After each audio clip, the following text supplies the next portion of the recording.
Told you about all the preparations that go into this. They expect tens of thousands of people to flood into Miami for the Super Bowl. It's a huge game. Security is a large part of that. And there's also an eye on crime. And actually some Kansas City people have a part in that. We want to bring in Mackenzie Nelson. She's been here telling stories with us in Miami. So what crime are we talking about that they're looking for? So they are trying to combat human trafficking here in Miami. And I was told that when there's thousands of people all coming to the same area, that's where it really sparks. And so a group of people from Kansas City are here in Miami. I met with them earlier, and they just said they are meeting with people, raising that awareness and hoping to make a difference during their time here this week.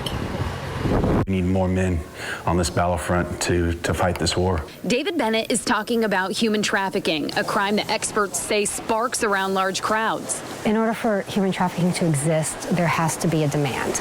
And statistically, American men create the demand. Nadia Porter is leading the effort this week in Miami. People from across the country are joining forces with the 611 network.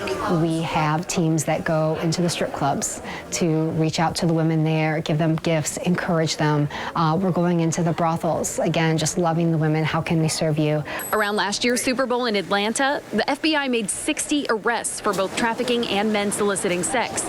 Still days away from Super Bowl Sunday, the FBI says arrests have already been made in Miami.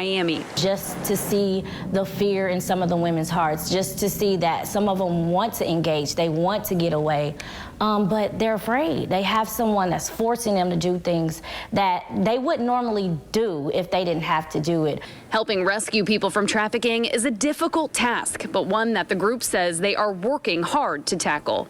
It's just a collaboration of all these different organizations, different lanes that everybody's in, coming together to do one thing, and that's to raise awareness and hopefully over time, de-escalate human trafficking in the country and around the world.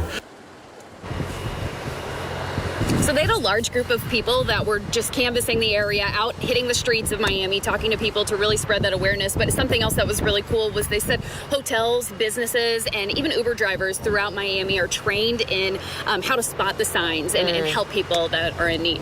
It's so awful that we have to think about that happening here, but it's so important that they're here doing that too. Right, and you think that when you come to Miami for the Super Bowl, it's going to be a lot of fun, it's going to be a great time, right. But they came here not even for the game, they came here to just be here and support those people going through tough times. The serious side of what is one of the biggest events in the country every single year. Mackenzie Nelson here for us. Thank you. So a lot going in.